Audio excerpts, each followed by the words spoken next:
À toutes et à tous. Comme Mustapha et moi, nous sommes enseignants-chercheurs en ergonomie. Moi, je suis professeure des universités au CNAM, dans un laboratoire qui s'appelle le Centre de recherche sur le travail et développement. Et Mustapha est enseignant-chercheur associé chez nous et également chercheur chez Oran. On va vous parler aujourd'hui du travail à l'épreuve de l'IA, des bénéfices potentiels de l'IA, mais aussi des écueils quant à son utilisation dans les activités concrètes. Et ce qu'on vous présente aujourd'hui est le fruit d'un travail en collaboration, notamment avec Tamari Gamkrelidze, dont nous avons encadré la thèse les deux, et de deux collègues économistes au Centre d'études de l'emploi et du travail du CNAM, Nathalie Grinan et Annie Jolivet. Et on a produit un rapport dont je vous mettrai les références à la fin, à la demande de l'Institut de recherche économique et sociale, justement sur ces questions d'effets, des conséquences de l'introduction de l'IA sur le travail et l'emploi. Aujourd'hui, on vous parlera principalement des connaissances, des effets sur le travail et pas sur l'emploi et le salariat de manière générale, mais il y a des éléments dans ce rapport sur cette question. Alors, quelques éléments d'introduction qui sont peut-être évidents pour certains d'entre vous.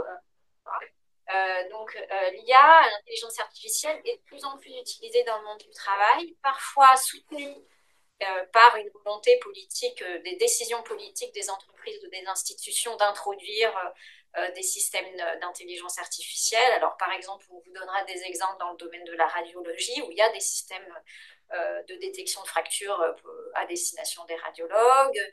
Il y a des entreprises qui développent des chatbots dédiés à leurs entreprises. Donc ça, c'est des utilisations poussées qui sont le fruit d'une volonté de transformation de l'employeur. Mais il y a aussi des usages cachés de l'intelligence artificielle qui se développent. Et autour de ces usages, on voit en fait un discours très important, des promesses très importantes qui sont faites autour de l'intelligence artificielle et de ses bénéfices, un discours qui est produit par un écosystème complexe avec des startups, des acteurs politiques et qui porte un discours très puissant et un discours que nous on qualifie de généralisateur, c'est-à-dire avec des déclarations du type on apprend mieux avec l'IA. Comme si on apprenait mieux avec l'IA dans toutes les situations, que ce soit en formation initiale qu'au travail, etc. Et donc ces promesses, nous, le propos qu'on va tenir aujourd'hui est un propos de nuance vis-à-vis de ces promesses, voire peut-être qui vous paraîtra un peu critique, mais ce discours de promotion est tellement puissant qu'il nous semble nécessaire vraiment de le nuancer fortement. Voilà. Et donc on va questionner un peu ces éléments de langage qui circulent autour de l'IA. Et non, on n'apprend pas mieux avec l'IA, en tout cas pas dans toutes les situations. On ne peut pas affirmer cela. Et il y a aussi un discours de promotion qui est très techno-solutionniste. Alors, qu'est-ce que ça veut dire? C'est quelque chose qui est assez général pour toutes les technologies, mais en particulier pour l'IA. Le technosolutionnisme revient à penser la technologie comme un remède tout fait sur étagère à tout un tas de problèmes au travail très complexes. L'exemple que je vous donnerai peut-être, c'est l'introduction d'un système de dictée à reconnaissance vocale dans un service de radiologie dans un grand CHU. Le problème auquel est confronté ce CHU, c'est un retard dans les comptes rendus, ce retard est lié à une cause de facteurs, dont la réduction du personnel, dont l'augmentation du nombre de patients, etc., etc. Et donc la solution qui est promue par la direction, c'est d'introduire un système de dictée à reconnaissance vocale qui va régler ce problème de retard dans les comptes rendus. On verra qu'évidemment, c'est beaucoup plus complexe que ça. Et donc, voilà, l'IA s'est vue comme une technologie d'automatisation, ça a été dit, visant à automatiser des tâches supposées ennuyeuses, supposées routinières ou supposées sans valeur ajoutée. Alors, le supposé est important parce qu'on peut se demander qui définit la valeur des activités de travail qui sont automatisées par de l'IA. Donc, je vais reprendre l'exemple de l'introduction du système de dictée à reconnaissance vocale. Je ne l'ai pas précisé, mais c'est une technologie d'intelligence artificielle, donc il y a un apprentissage. Et donc, cette technologie est introduite pour soutenir le radiologue dans la dictée de son compte-rendu. Dans la situation pré-IA, en fait, ce compte-rendu était produit collectivement par un radiologue qui dictait avec un dictaphone classique et une secrétaire médicale qui transcrivait ce compte-rendu. Et en même temps que cette transcription, en fait, elle vérifiait aussi la compréhensibilité de ce qui était dit par le radiologue. Elle pouvait détecter des erreurs. Donc, on avait en fait un compte-rendu qui était coproduit par un radiologue et une secrétaire médicale et cette coproduction garantissait une certaine fiabilité du compte-rendu. Le système de dictée à reconnaissance vocale arrive et casse cette coproduction.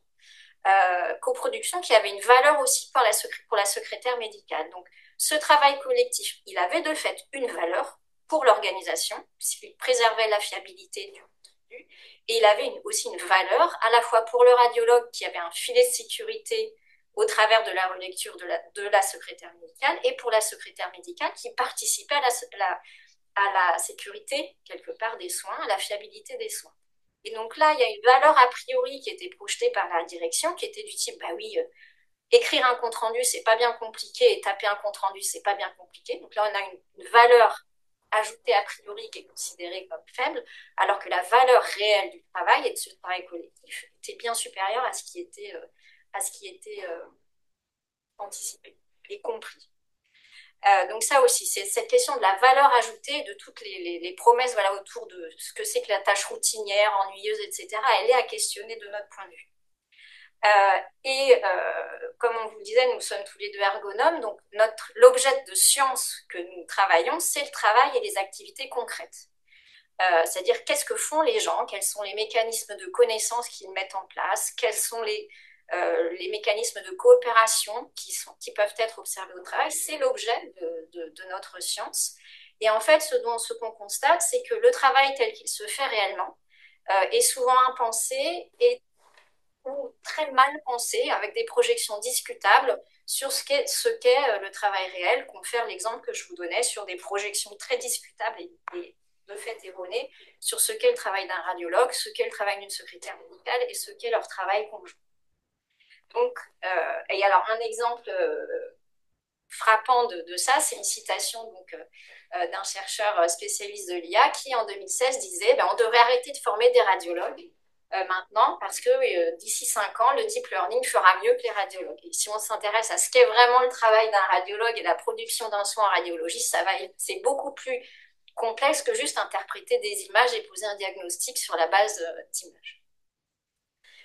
Et puis un dernier point qu'on ne traitera pas, mais que vous pourrez retrouver dans le rapport si ça vous intéresse, c'est que de la même façon que le travail tel qu'il se fait, ce qu'on appelle le travail réel, est souvent impensé dans la conception, dans le déploiement de l'IA, les travaux en économie qui sont très connus sur les effets massifs sur l'emploi salarié de l'IA s'appuient aussi sur des représentations du travail très faibles, souvent sur le travail dit prescrit, la tâche prescrite, et sont très technodéterministes. C'est-à-dire, ils font comme si les organisations ne pouvaient pas répondre et contrecarrer des effets de la technologie, comme si l'usage qui était fait de l'intelligence artificielle n'était pas en fait un choix politique, des choix locaux.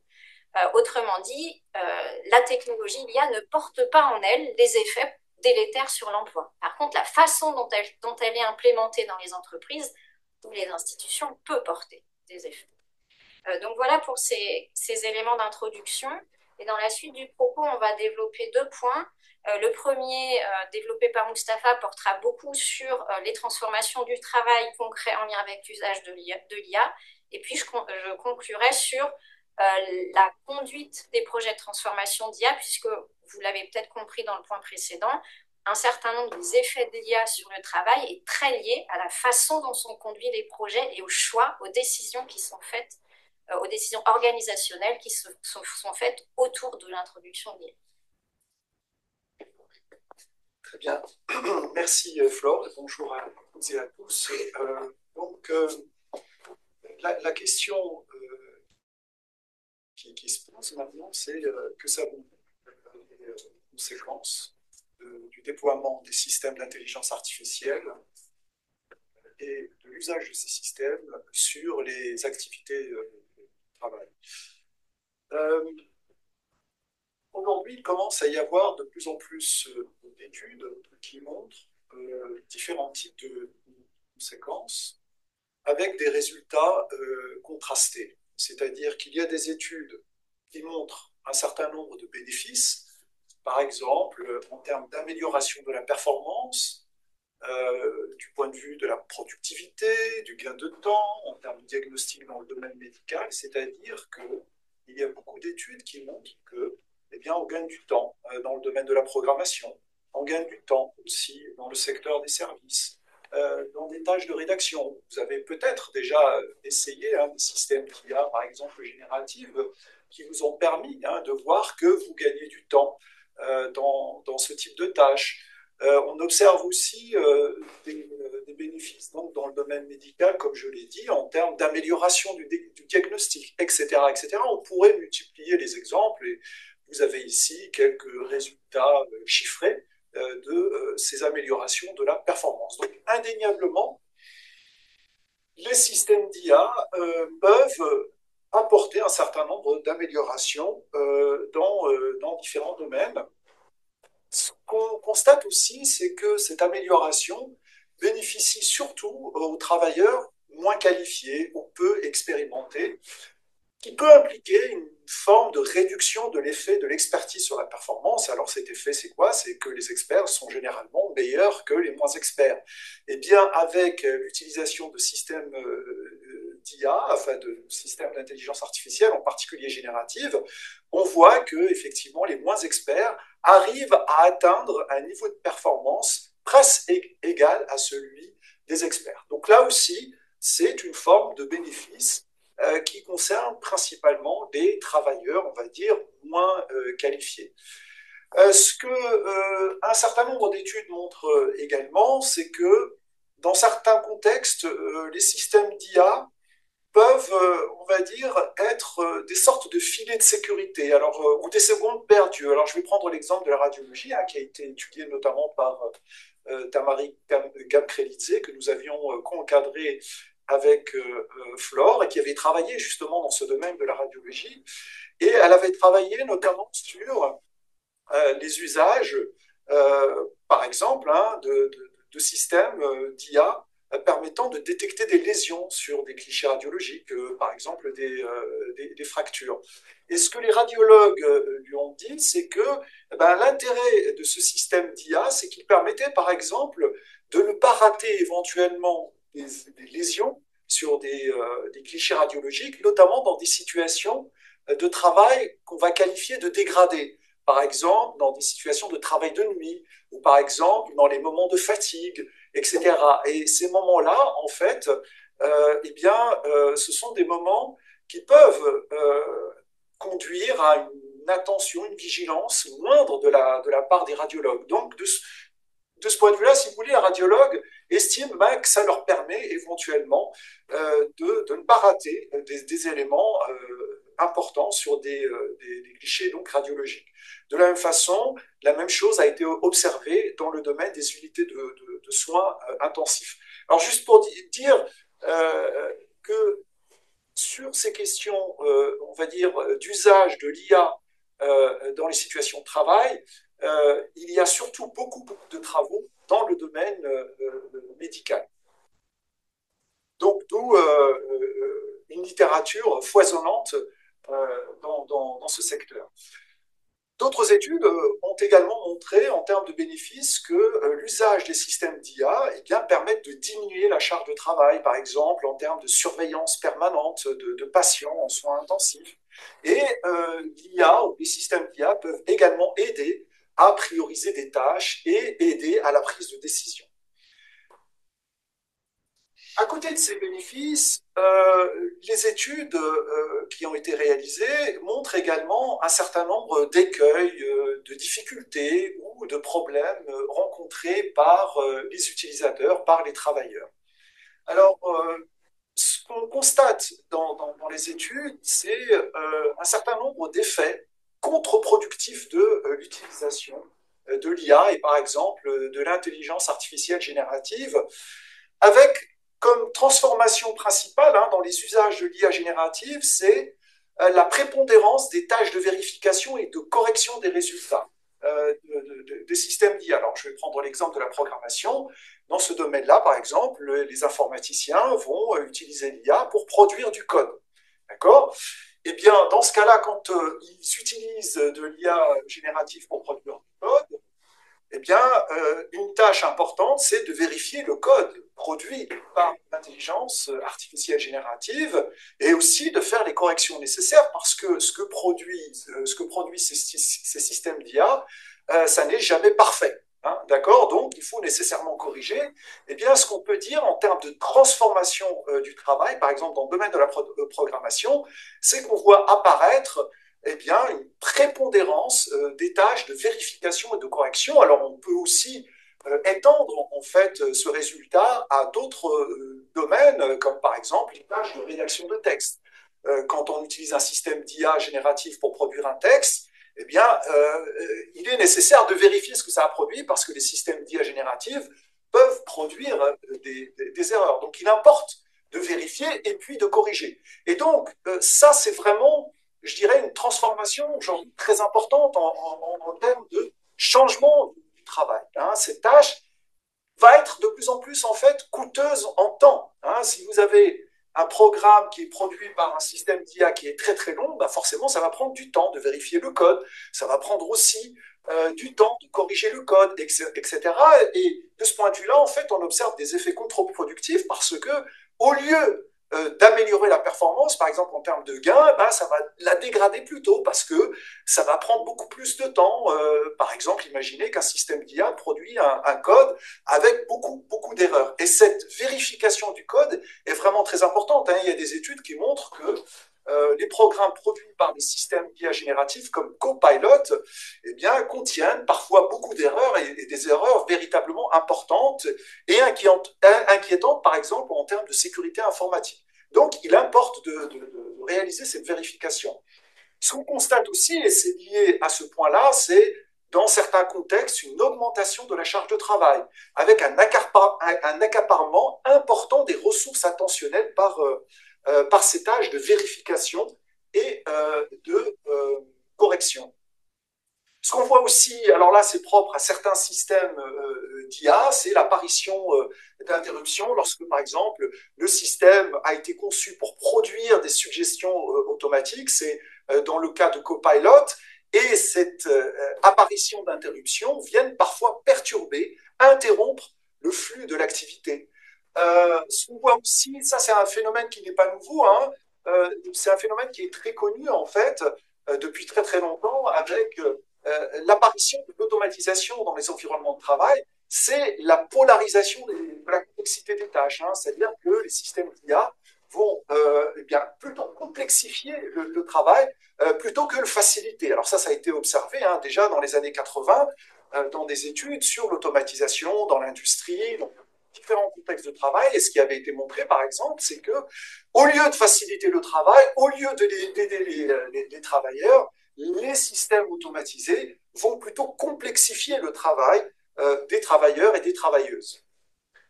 Un autre aspect important, c'est la difficulté pour les utilisateurs de ces systèmes d'IA à comprendre les productions de ces systèmes, impliquant un sentiment de perte de contrôle. Alors, ce problème de la compréhension des productions de l'IA est notamment lié au problème de l'opacité des systèmes d'intelligence artificielle. Alors, qu'est-ce que c'est l'opacité? C'est le fait que vous avez certains systèmes d'IA qui sont difficiles à comprendre du point de vue de leur fonctionnement lorsqu'ils produisent des résultats. C'est ce qu'on appelle les modèles boîte noire.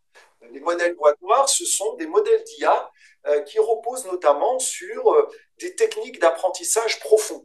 Et ces modèles, en fait, fonctionnent de façon statistique, fonctionnent de façon très, très complexe, et il est très difficile, en réalité, de comprendre eh bien, comment ils fonctionnent lorsqu'ils produisent un résultat donné, y compris pour les concepteurs, ce qui, aujourd'hui, eh bien, a impliqué tout un tas de travaux sur ce qu'on appelle l'explicabilité de l'IA, c'est-à-dire comment est-ce qu'on peut expliquer le fonctionnement d'un système d'IA lorsqu'il produit un résultat. Eh bien, ce problème de l'opacité, eh bien, les utilisateurs dans les situations de travail le rencontrent. Ça a été montré dans différents domaines, par exemple dans le domaine de la radiologie, où on a pu voir que les radiologues avaient parfois, par moments, des difficultés à comprendre pourquoi est-ce que le système produit tel ou tel résultat. Et ce besoin d'explication, il est nécessaire hein, pour les travailleurs, il est nécessaire pour les radiologues parce que bah, ça va jouer aussi sur la confiance, ça pose aussi des questions, ça soulève des questions en termes de fiabilité du diagnostic, etc. Donc le besoin de comprendre l'intelligence artificielle du point de vue de ses productions est véritablement important. Et aujourd'hui, c'est un défi qui est crucial du point de vue de l'appropriation et des usages des systèmes d'IA dans les situations de travail. Un autre point, c'est le manque de fiabilité des productions de l'IAG. Alors ça rejoint ce que j'ai dit à propos de la vérification. Vous en avez sans doute entendu parler, hein, c'est les fameuses hallucinations, avec plein de guillemets, c'est-à-dire le fait que parfois les systèmes d'IA, notamment génératifs, produisent eh bien, des contenus qui sont faux. D'accord. Et c'est un problème, c'est un véritable problème. À partir du moment où vous savez que ces systèmes peuvent produire de fausses informations, eh bien, ça va nécessiter de vérifier pour corriger, etc. Donc, on revient sur ce que je disais à propos des effets contre-productifs.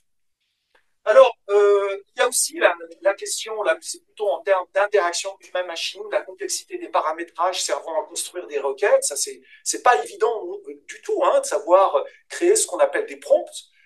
Aujourd'hui, vous avez tout un tas de formations sur ce sujet-là, donc c'est loin en fait d'être évident en termes d'usage. Et donc, ce qu'on a aujourd'hui quand même globalement concernant ces systèmes, ce sont des interfaces utilisateurs qui sont peu optimales en termes d'usage. Alors, il y a aussi le fait que l'IA n'améliore pas toujours la performance, c'est un petit peu déjà ce que j'ai dit. Il y a un deuxième point, c'est la question de la confiance dans les productions des systèmes d'IA. Alors, ce qui a été observé, c'est qu'il y a parfois une confiance excessive dans les productions de l'IA. Or, comme je l'ai dit, à propos des hallucinations, entre guillemets, j'aime pas trop ce terme, eh bien, vous pouvez vous retrouver, en fait, avec des informations fausses. Il y a, par exemple, le cas comme ça c'est pas un radiologue, d'un avocat américain qui avait utilisé un système d'IA générative pour défendre un client et pour générer, on va dire, l'argumentaire. Et l'argumentaire qu'il avait fait produire par le système d'IA générative, en fait, contenait des erreurs. Et il a utilisé cet argumentaire sans vérifier le contenu. Et vous voyez, ça a été un problème, évidemment, pour lui. Donc, il y a ces phénomènes de confiance excessive qui ne sont pas nouveaux. En réalité, ces phénomènes de confiance excessive, on les connaît depuis très longtemps, depuis au moins 40 ans, et c'est lié en fait aux automatismes qui sont introduits dans les environnements de travail. Ça a été par exemple observé dans le domaine de l'aviation. Le fait aussi que en termes, je dirais, de conséquences plutôt négatives, la disparition de tâches porteuses d'opportunités de développement au travail, hein, c'est ce qui a été dit par Flore quand elle a parlé des secrétaires médicales qui produisaient des comptes rendus radiologiques. Ce qui était intéressant dans l'étude qui avait montré ceci, c'était justement que les secrétaires qui réalisaient les comptes rendus, en fait, ces comptes rendus, cette activité-là, avait du sens pour elles. C'est-à-dire que cette activité leur permettait d'apprendre des connaissances sur le domaine de la radiologie. Et le fait que cette tâche ait été automatisée, hein, la tâche de rédaction des comptes rendus, eh bien, ça a constitué une perte, d'accord, du point de vue du travail. Or, cette question du développement du travail, en tout cas pour nous, ergonomes, est très importante. Hein, c'était une opportunité de développement au travail. Et donc, il est important aussi de s'intéresser à cette question du développement au travail lorsque on examine les conséquences potentielles de l'utilisation des systèmes d'IA génératifs, par exemple, ou autres, dans les situations de travail. Et puis, un affaiblissement du travail collectif, hein, ça a été dit par Flore. Ça, c'est un point également important. On a souvent tendance, en fait, quand on parle des conséquences des systèmes d'IA sur le travail, à penser le travail de façon individuelle. Or, le travail a une dimension collective. Et il importe aussi de s'intéresser aux conséquences sur cette dimension collective du travail. Donc, je ne vais pas revenir hein, sur la question de l'automatisation par l'IA d'activités supposées fastidieuses et ennuyeuses. Alors, en fait, cette automatisation, comme ça a été dit par Flore, elle peut être une perte dans l'activité.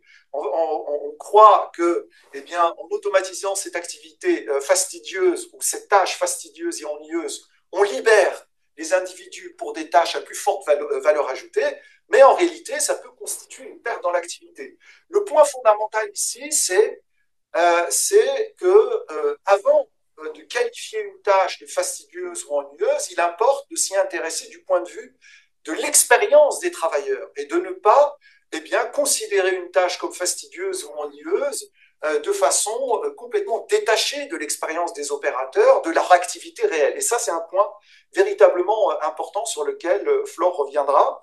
Et enfin, il y a un autre point également important qui fait l'objet de beaucoup de travaux, c'est la collaboration humain-IA. Alors, c'est une idée qui est louable, qui est extrêmement intéressante, c'est de se dire, ne cherchons pas à remplacer l'humain par des machines, par des systèmes d'IA dans les environnements de travail, mais essayons de voir comment on pourrait travailler la complémentarité entre humain et IA.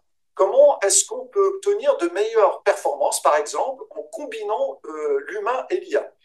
Alors, c'est une idée intéressante qui fait, comme je l'ai dit, l'objet de beaucoup de recherches aujourd'hui. Alors, les résultats, hein, bon, ça fait encore l'objet de beaucoup de recherches. Les résultats montrent que, dans certains cas, la collaboration humain-IA, le fait d'associer l'humain et l'IA, eh bien, ça permet d'obtenir de meilleures performances.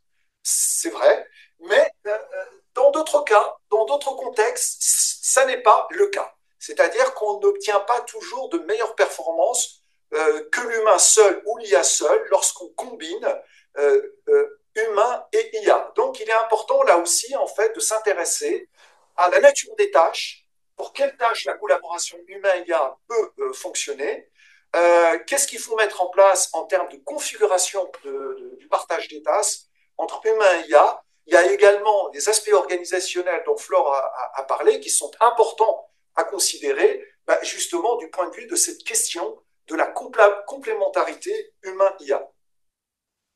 Enfin, alors ça c'est un sujet qui n'est pas nouveau non plus, dont on parle beaucoup, c'est les risques de perte d'expertise et de perte de compétences. Le fait d'utiliser des systèmes qui vont faire des choses à votre place, hein, d'une certaine façon, eh bien, le risque, c'est que vous perdiez votre expertise, vous perdiez vos compétences.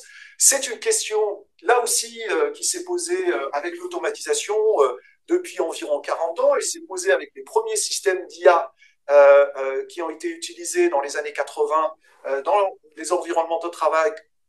C'est les systèmes experts, les fameux systèmes experts qui étaient basés sur de l'intelligence artificielle symbolique. Et cette question des risques d'expertise, elle s'est largement posée. Et aujourd'hui, effectivement, cette question se pose d'une certaine façon à nouveau frais avec ces systèmes d'IA qui peuvent effectivement, à partir du moment où il n'y a pas, je dirais, il n'y a plus d'engagement de l'humain dans le travail, il peut effectivement arriver une forme de déqualification, ce qui peut être véritablement problématique. Voilà, merci. Merci. Donc, pour terminer, en fait, on souhaitait également vous parler en lien avec ce qu'on introduisait au début du rôle de la conduite des transformations, de la conduite des projets d'introduction d'IA au travail, parce que comme si vous nous avez suivis, on considère que l'IA ne porte pas en elle tous les effets, mais que c'est bien les décisions et les décisions organisationnelles autour de l'IA qui peuvent potentiellement en faire que cette IA soit vertueuse, en tout cas réellement soutienne l'activité des professionnels, ou au contraire la dégrade, ce qui est malheureusement relativement fréquent, si on veut être assez généralisant. Et du coup, se pose la question de qu'est-ce qui est proposé autour de démarches spécifiques de conception et d'intégration d'intelligence artificielle. Alors là, il y a des choses qui vont être spécifiques à l'IA, mais dans la deuxième partie, en fait, le propos sera assez général. On pourrait appliquer ça à l'introduction de n'importe quel type de transformation au travail pour n'importe quel type de technologie ou d'organisation. Mais si on revient sur ce qui est proposé spécifiquement pour l'IA, alors il y a des choses qui circulent, hein, donc des principes éthiques à respecter autour de l'intégration de l'IA, des recommandations pour assurer la compatibilité du système d'intelligence artificielle avec l'infrastructure technologique existante. Ça fait partie des bonnes pratiques, entre guillemets, liées à l'introduction de l'intelligence artificielle.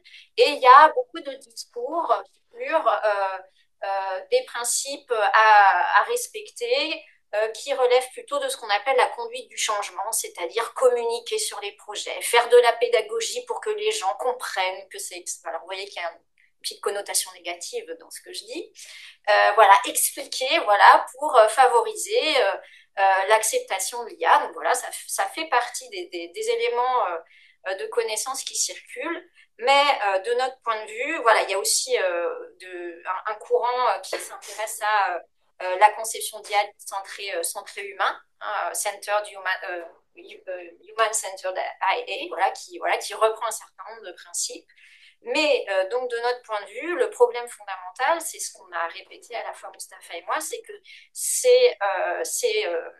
ces propositions, ces principes ne s'appuient sur une méconnaissance du travail tel qu'il se fait, de l'expérience des professionnels et de la valeur réelle de leurs activités. Donc ça, c'est un premier point. Et le deuxième point, c'est que quand on parle de conduite des transformations en lien avec l'IA, se pose la question de la genèse des intentions d'introduction de l'IA. Et ce dont on se rend compte, c'est qu'il n'y a pas que l'IA qui peut être, que le système d'IA qui peut être opaque, mais aussi les intentions derrière l'introduction des systèmes d'IA. Et là, en fait, c'est à notre connaissance pas complètement étudié, hein, comment les firmes, les entreprises, les institutions décident d'introduire cette technologie. Par contre, il y a d'autres travaux assez anciens aussi qui s'intéressent aux prises de décision dans les organisations sur lesquelles on peut s'appuyer. Et pour ce qui est le cas de l'IA, dans ce qu'on a observé, en fait, comme je vous le disais, l'IA peut être vue comme un remède, donc une solution. Voilà, on vit dans un monde sans être trop trivial, qui est quand même marqué par le solutionnisme technologique. Donc la solution va être la solution technologique va être la solution à tout un tas de problèmes. Parfois, ça peut être une prothèse. Alors, c'est le cas, par exemple, du CHU que j'évoquais au départ. Le problème de retard de compte rendu, c'est un problème qui est systémique, qui est lié à une baisse de moyens notamment.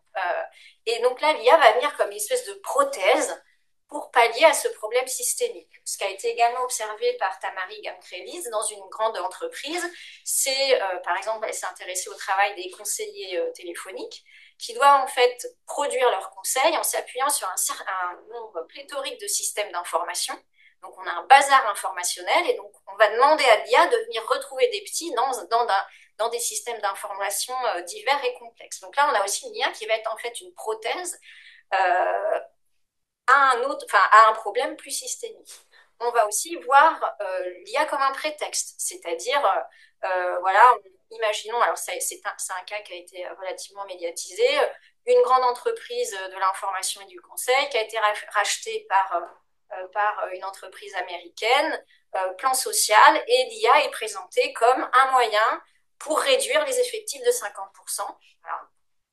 Donc là, on a vraiment la financiarisation du monde du travail qui va combiner à l'IA, et l'IA va être un prétexte pour faire passer, enfin, je le dis mal, mais pour faire passer des décisions qui sont en fait des décisions financières. Et puis, on observe aussi l'introduction de l'IA qui renvoie à une course technologique. Donc ça, on l'a observé notamment dans les services de radiologie. Les autres services s'équipent, donc nous aussi, il faut qu'on s'équipe parce que sinon, on va être en retard. C'est un peu trivial, mais ce sont des phénomènes qui existent. Donc voilà, on a des projets en fait de transformation qui sont marqués par des logiques de rationalisation financière. Donc l'IA comme prétexte en fait pour faire de la rationalisation financière, comme course technologique, comme solution technologique. Et notre propos, c'est vraiment de remettre le travail, son sens, sa valeur et celle de l'expérience des professionnels au cœur des décisions. Donc c'est là où on a un propos qui est plus général que l'IA, puisque ce dernier point, il est valable pour n'importe quelle transformation. Et on a des méthodes et des démarches de conception, notamment en ergonomie, pour aller dans cette direction-là. Ce ne sont pas les méthodes et les démarches qui sont le plus utilisées, mais elles existent.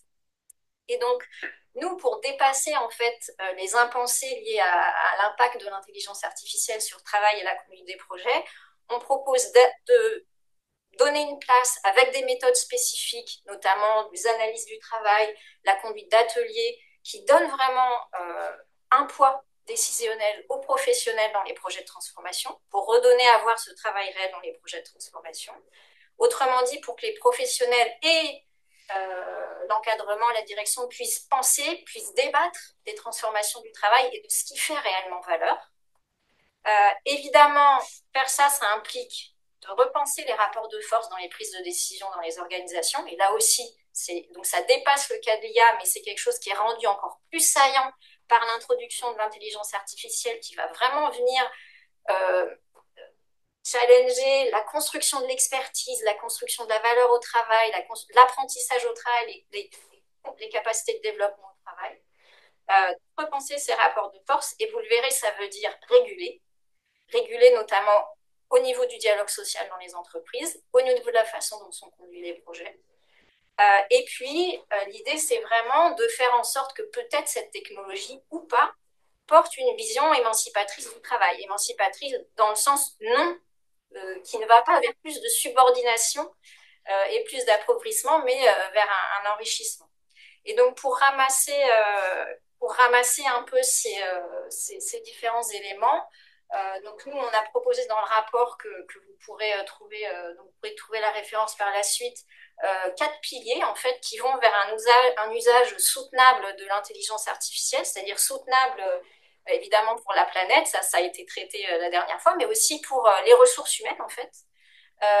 Et donc ça passe d'une part par quelque chose dont on n'a pas trop parlé, observer les expérimentations in situ de l'usage de l'IA, parce qu'il y a un certain nombre de déclarations et de travaux sur l'IA, sur les effets de l'IA sur le travail, qui en fait sont réalisés dans des situations expérimentales, pour des tâches contrôlées, dans des environnements faiblement complexes et pas in vivo en fait.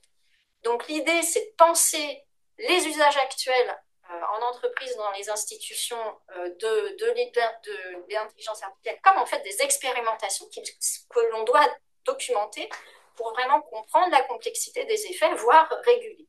Donc ça, c'est un premier point. On l'a dit, réguler. Alors, réguler sur les questions de dialogue social. Donc, il y a des initiatives qui sont portées notamment par l'Institut de recherche économique et sociale avec une démarche qui s'appelle DIAL-IA pour aider les partenaires sociaux à comprendre les effets de l'IA et à peser aussi dans les décisions des entreprises, puisqu'une fois encore, on assume que c'est vraiment dans les décisions des entreprises, des institutions, dans les décisions politiques que se trouvent les effets bénéfiques ou non de l'IA. Donc réguler aussi, et ça c'est plus nos collègues économistes qui le portent, sur la centralisation du marché sur certains acteurs, voilà, qui posséderaient les systèmes d'IA et qui du coup feraient l'objet de monopoles. De favoriser évidemment une articulation entre ce dialogue social, le rôle des partenaires sociaux, et le dialogue sur le travail tel qu'il se fait. Parce que l'idée un peu simpliste qu'on pourrait avoir, c'est qu'aujourd'hui, on a cette technologie, l'IA, qui a du potentiel, hein, ça a été dit par Mustapha, qui serait un médicament très très puissant, qui serait mis sur le marché sans aucun contrôle, sans aucune étude clinique et sans aucune régulation. Donc ça nous semble nécessaire d'aller dans ce sens-là. Et puis, les 2 briques du dessous, donc aller vers des conduites de projets participatifs, notamment pour favoriser ce que nos collègues économistes appellent la capacité d'apprentissage des organisations, c'est-à-dire pas faire comme si la technologie arrivait dans une organisation et boum, par magie, tout se passerait bien ou tout se passerait mal, mais remettre au centre cette négociation nécessaire autour de l'usage pertinent de l'IA et donc aller vers un réel apprentissage organisationnel autour de ces questions. Voilà. Et donc, si vous souhaitez aller plus loin, on vous a remis le rapport qu'on a réalisé l'année dernière, donc le travail d'emploi à l'épreuve de l'IA, où on a vraiment cherché à se baser sur la précation de 500 références sur des études dites empiriques, c'est-à-dire des études en situation qui sera soit de travail réel, soit qui se rapproche du réel. Et notamment, je vous encourage à consulter aussi toute la partie économique qui déconstruit un peu les études classiques en économie qui prédisent des disparitions d'emplois, etc. Il y a une analyse assez fine des présupposés de ces études et des nuances qu'on peut y apporter. Voilà, merci.